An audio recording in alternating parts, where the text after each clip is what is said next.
اعوذ باللہ من الشیطان الرجیم بسم اللہ الرحمن الرحیم۔ السلام علیکم ورحمۃ اللہ وبرکاتہ۔ ارشاد باری تعالیٰ ہے، اے ایمان والو، تم پر روزے فرض کیے گئے ہیں جیسے تم سے پہلے لوگوں پر فرض کیے گئے تھے تاکہ تم پرہیزگار بن جاؤ۔ روزہ دین اسلام کا ایک ستون ہے اور اس کے بغیر ایک مسلمان کا دین مکمل نہیں ہوتا۔ محترم ناظرین، اس ویڈیو میں بتایا جائے گا کہ کچھ ایسے لوگ ہیں جو روزہ نہ رکھیں تو انہیں کچھ گناہ نہیں ہوگا، یعنی ان لوگوں کو رمضان میں روزے رکھنے پر چھوٹ ہے۔ ہر مسلمان مرد اور عورت جو بالغ ہو اور اپنے ہوش و حواس میں ہو، اس پر رمضان کے روزے فرض ہیں، یعنی کہ اس کے لیے پورے مہینے کے روزے رکھنا ضروری ہے، اور اگر وہ ان کی فرضیت کا انکار کرتا ہے تو وہ کافر ہے اور بلا وجہ روزے چھوڑنا بھی گناہ ہے۔ لیکن کیا آپ جانتے ہیں روزہ چھوڑنا گناہ بھی ہے کہ کچھ ایسے لوگ بھی ہیں جنہیں رمضان کے مہینے میں روزے رکھنے کی چھوٹ ہے۔ یہ وہ لوگ ہیں جو رمضان کے مہینے میں روزے چھوڑ سکتے ہیں۔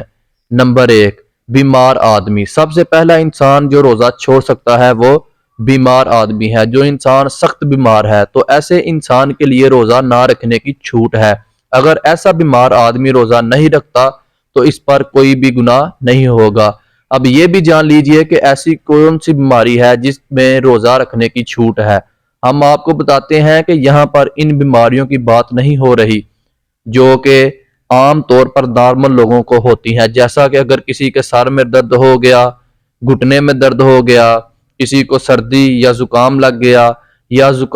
گیا اور اس پر اس نے روزہ چھوڑ دیا تو ایسا کرنا بالکل بھی جائز نہیں۔ ایسے لوگوں کو روزہ رکھنا ضروری ہے۔ یہاں پر بیماریوں سے مراد ایسی بیماری ہے جن میں انسان کی جان جانے کا خطرہ ہوتا ہے۔ اب یہ بھی جان لیجئے کہ وہ کون سی بیماری ہے کہ جن میں جان جانے کا خطرہ ہوتا ہے۔ تو اس بات کا ایسے پتہ چلتا ہے کہ اگر کوئی ماہر ڈاکٹر آپ کو یہ کہہ دے کہ اگر آپ بھوکے پیاسے رہے تو روزہ رکھنے سے آپ کی جان جانے کا خطرہ ہو سکتا ہے، یا پھر ڈاکٹر آپ سے یہ کہہ دے کہ اگر آپ نے روزہ رکھا تو آپ کی بیماری ٹھیک نہیں ہوگی یا آپ کی بیماری سے جان جائے گی، تو ایسی صورت میں رمضان کے مہینے میں روزہ چھوڑنا جائز ہے، لیکن چھوٹی موٹی بیماری میں روزہ چھوڑنا جائز نہیں ہے۔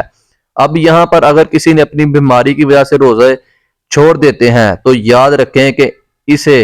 روزوں کے بعد میں رکھنا پڑے گا جب اس کی بیماری دور ہو جائے گی، یعنی کہ جب اس کی بیماری ٹھیک ہو جائے گی تو اس کو اپنے چھوڑے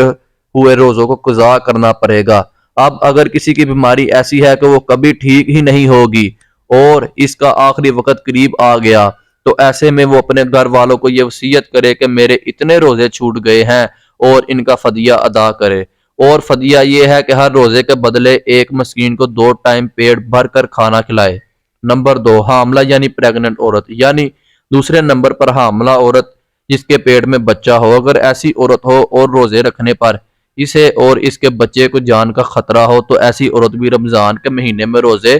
چھوڑ سکتی ہے، اس پر بھی کوئی گناہ نہیں ہوگا۔ ایسی عورت کے لیے بھی روزے رکھنا جائز ہے، لیکن یاد رہے کہ ایسی عورت بھی اپنے روزے چھوڑے ہوئے روزے بعد میں رکھے، یعنی کہ جب اس کی صحت ٹھیک ہو جائے اسے بھی اپنے چھوڑے ہوئے روزوں کو قضا کرنا ہوگا۔ اور اگر کوئی حاملہ عورت ہے، اس کا ماہر ڈاکٹر اسے یہ کہہ دے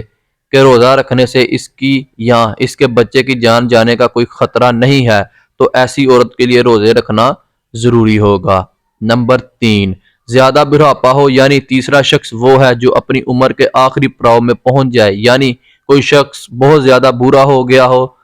تو اگر کوئی ایسا شخص ہے جو اپنے بڑھاپے کی وجہ سے اپنی جگہ سے اٹھ بھی نہیں سکتا، بیٹھ بھی نہیں سکتا، اور وہ اپنے بڑھاپے کی وجہ سے اتنا کمزور ہو گیا ہے اس میں روزہ رکھنے کی بالکل بھی طاقت نہیں، تو ایسا شخص بھی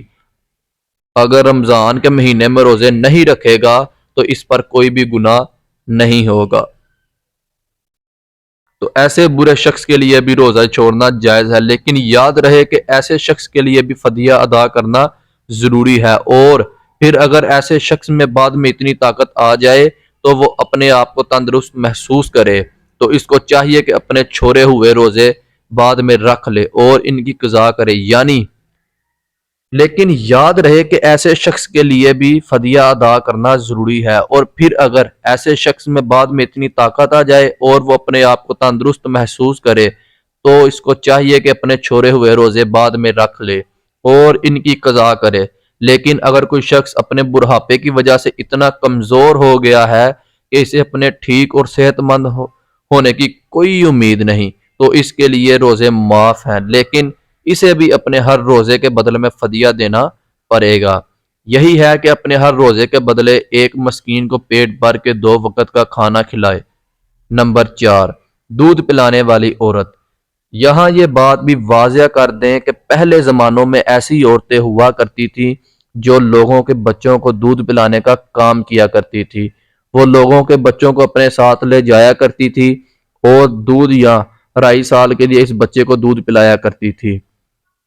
اور انہیں دائیاں کہا جاتا تھا۔ ایسی عورتوں کے لیے بھی رمضان کے روزے نہ رکھنے پر چھوٹ ہے جو بچے کو دودھ پلاتی ہے، لیکن چونکہ اب ایسا زمانہ نہیں رہا، لہٰذا ایسی مائیں جو اپنے بچوں کو دودھ پلاتی ہیں اور اگر ان کا ڈاکٹر انہیں یہ کہہ دے کہ ان کے روزے رکھنے کی وجہ سے ان کے بچے کو خطرہ ہے تو ایسی مائیں بھی روزے چھوڑنے پر گناہ نہیں ہوگا۔ لیکن یاد رہے کہ ایسی عورت کو بھی بعد میں اپنے ان روزوں کی قضا کرنی ہوگی۔ نمبر 5، پاگل یا دیوانہ شخص، یعنی پانچواں شخص وہ ہے جس کا ذہنی توازن خراب ہو چکا ہو اور وہ پاگل یا دیوانہ ہو چکا ہو اور جو اپنے آپ سے باہر ہو چکا ہو اور جو بہکی بہکی باتیں کرتا ہو اور جو اچانک بے ہوش ہو جاتا ہو، تو ایسے لوگوں کو بھی روزہ چھوڑنا جائز ہے۔ یعنی کہ اگر ایسا شخص بھی روزے نہ رکھے تو اس پر کوئی گناہ نہیں ہوگا، لیکن ایسے شخص کو بھی چاہیے کہ بعد میں جب وہ ٹھیک ہو جائے تو اپنے چھوڑے ہوئے روزوں کی قضا ضرور کرے۔ تو ملتے ہیں اگلی ویڈیو میں، ویڈیو کو لائک ضرور کریں۔